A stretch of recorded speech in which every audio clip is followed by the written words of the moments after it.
बड़ी खबर का रुख करेंगे तो खिवसर से आरएलपी ने प्रत्याशी का ऐलान कर दिया। कनिका बेनीवाल को मैदान में उतारा। इंतजार की घड़ियां खत्म हुई क्योंकि इंतजार था इस सीट पर त्रिकोणीय मुकाबले के दिलचस्प होने का और इंतजार था कि आरएलपी कब अपना उम्मीदवार उतारती है, क्योंकि 2023 के विधानसभा चुनाव में आरएलपी ने ही सीट पर जीत दर्ज की थी। हनुमान बेनीवाल विधायक बने थे यहां से और उसके बाद जब वो सांसद बने इस सीट से, उसके बाद ये सीट खाली हुई थी। नागौर की खिवसर सीट, जहां से भारतीय जनता पार्टी और कांग्रेस पहले प्रत्याशी के नामों का ऐलान कर चुकी है, तो आरएलपी ने प्रत्याशी का ऐलान किया है।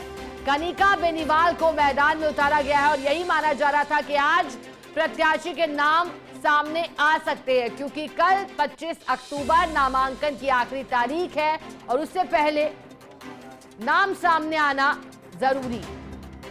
आरएलपी ने प्रत्याशी का ऐलान कर दिया है। कनिका बेनीवाल को मैदान में उतारा है। अब खिवसर से समीकरण त्रिकोणीय हो गए हैं। कांग्रेस पार्टी ने भी कल देर रात जारी सूची में नाम का ऐलान कर दिया, लेकिन यह मुकाबला काफी दिलचस्प दिखाई दे रहा है। खिवसर से आरएलपी ने प्रत्याशी का ऐलान किया और अब जानकारी दे दें, कांग्रेस पार्टी ने यहां से रतन चौधरी को प्रत्याशी बनाया।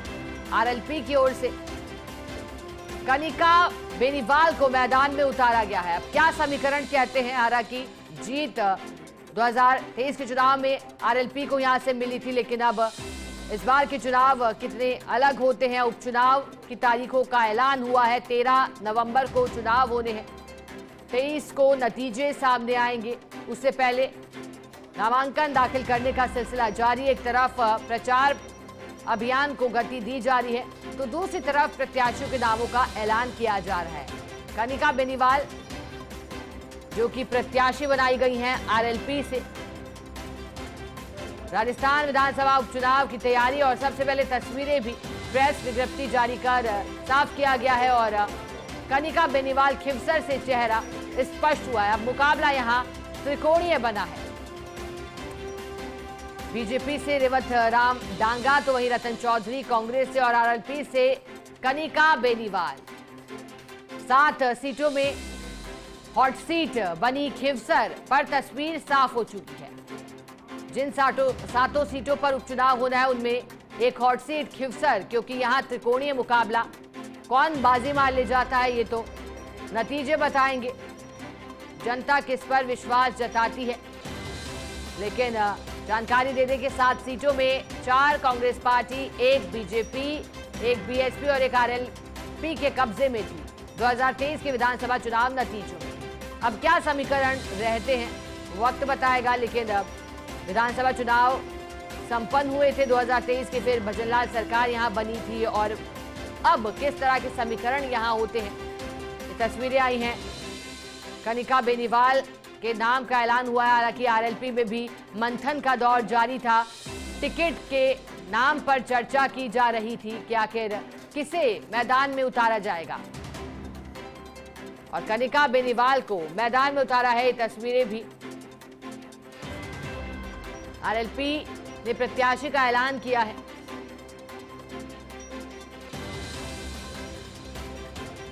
कनिका बेनीवाल, एक तरफ रेवत राम डांगा, रतन चौधरी, तो वहीं आरएलपी से कनिका बेनीवाल। अब बस इंतजार है एक सीट पर चेहरा साफ करने का, भारतीय जनता पार्टी का 84, लेकिन आरएलपी ने अपना चेहरा स्पष्ट किया। चलिए, एसोसिएट एडिटर ऐश्वर्य प्रधान हमारे साथ जुड़ गए हैं ज्यादा जानकारी देने के लिए। ऐश्वर्य, 7 सीटों में से हॉट सीट खिवसर, अब आरएलपी ने प्रत्याशी उतार दिया। बताइएगा, कनिका बेनीवाल को प्रत्याशी बनाया है, कितना महत्वपूर्ण और कैसे इनके नाम पर मुहर लगी? देखिए, तय मानकर चलिए कि खिवसर जो है वो अब आसान नहीं है। खिवसर सीट पर मुकाबला बड़ा रोचक चला है और अगर खिवसर सीट की हम बात करें तो सबसे अहम बात यहाँ पर यह होगी कि यहाँ पर जो पॉलिटिक्स है ये हनुमान बेनीवाल के इर्द गिर्द घूमती है, तो दूसरी तरफ भारतीय जनता पार्टी के जो रेवतराम डागा खड़े हुए हैं। रेवतराम डागा खुद भी कभी इसी घर में हुआ करते थे, लेकिन इस घर के बाद अब उनकी जो जगह है वो दूसरे घर यानी भारतीय जनता पार्टी में है। और पिछली बार वो कुछ एक वोटों से हारे थे। जब कुछ एक वोटों से पिछली बार हारे थे तो इस बार ये भी तय मानकर चलिए कि मुकाबला रोचक होगा, क्योंकि रतन चौधरी इस तरफ मैदान में है। रतन चौधरी और कनिका बेनीवाल ये मुकाबला ओवरऑल अगर देखा जाए तो त्रिकोणीय मुकाबला होने वाला है। और त्रिकोणीय मुकाबले में अगर यहाँ की सियासत को समझने की कोशिश करें तो यहाँ की जो सियासत है, एक तरफ हनुमान बेनीवाल के विरुद्ध, तो दूसरी तरफ एंटी हनुमान बेनीवाल गुट भी है, तो तीसरी तरफ कांग्रेस।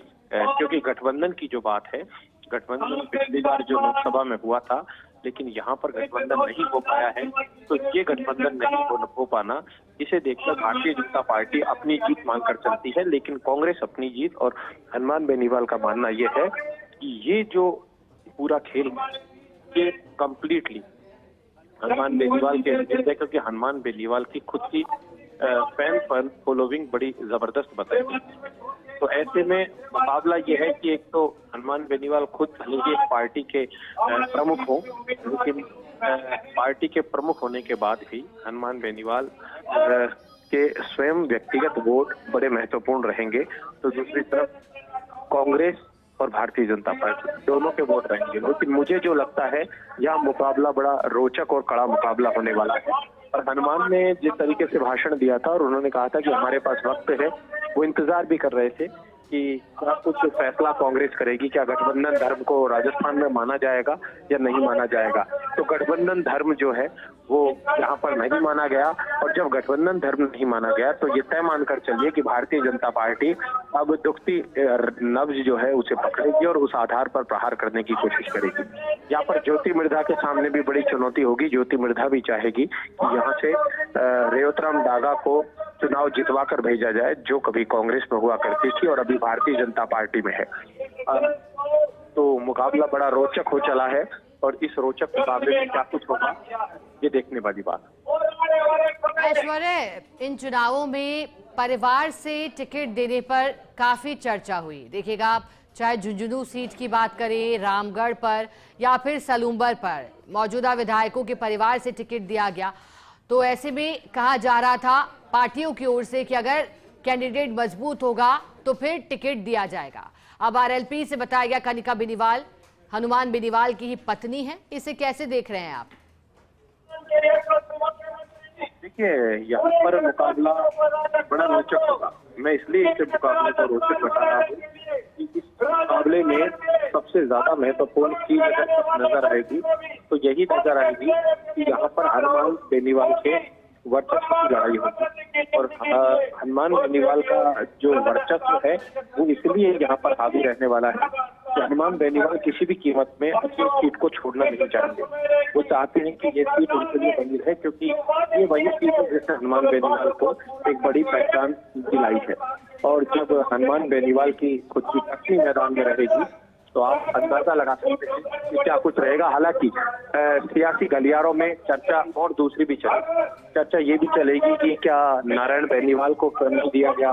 चर्चा ये भी चलेगी कि हनुमान ने अपने परिवार के अलावा किसी और को क्यों नहीं चुना, क्योंकि प्रतिद्वंदी पार्टियां इस आधार पर हनुमान बेनीवाल को बिगेरने की कोशिश करेगी। लेकिन हनुमान बेनीवाल की खुद की फैन फॉलोइंग है, वो उसके बूते और जाट वोट बैंक को कंप्लीटली अपने लिए मानकर चलने के बूते। और यहाँ पर जब एक ही समाज के तीन लोग खड़े होते हैं तो गोत्र पर भी लड़ाई आकर ठहर जाती है। मिसाल के तौर पर बेनीवाल है, डागा है या फिर जो तीसरी कैंडिडेट है रतन चौधरी, तो इन तीनों के गोत्र के आधार पर भी, क्योंकि जब एक ही समाज के तीन लोग खड़े होते हैं तो उनमें गोत्र की भी बातें होती है कि हमारे गोत्र का व्यक्ति जीते। क्योंकि देश में बात से इनकार नहीं किया जा सकता कि जातिवाद है और जातियों में भी उपजातियों का वाद लगातार चलता है। तो ये चीज यहाँ पर देखने वाली होगी। और शिखा, जहां तक मैं देख पा रहा हूँ, ये सीट और 84 सीट, इस पूरे उपचुनाव में ये दो सीटें बड़ी महत्वपूर्ण सीटें होंगी। 84 विधानसभा क्षेत्र जो है उस पर भी मुकाबला रोचक रहने वाला है और ये जो खींवसर है इस पर भी मुकाबला रोचक रहने वाला है, क्योंकि इन दोनों सीटों की स्थितियां बिल्कुल अलग है। और भारतीय जनता पार्टी और कांग्रेस दोनों ही पार्टियां जानती हैं कि यहाँ की स्थितियां क्या है। हालांकि जो दूसरी सीटें हैं उन सीटों पर हम यही कहेंगे कि मंथन का विषय है। भारतीय जनता पार्टी ने भी अपने सर्वश्रेष्ठ टिकट बांटे हैं।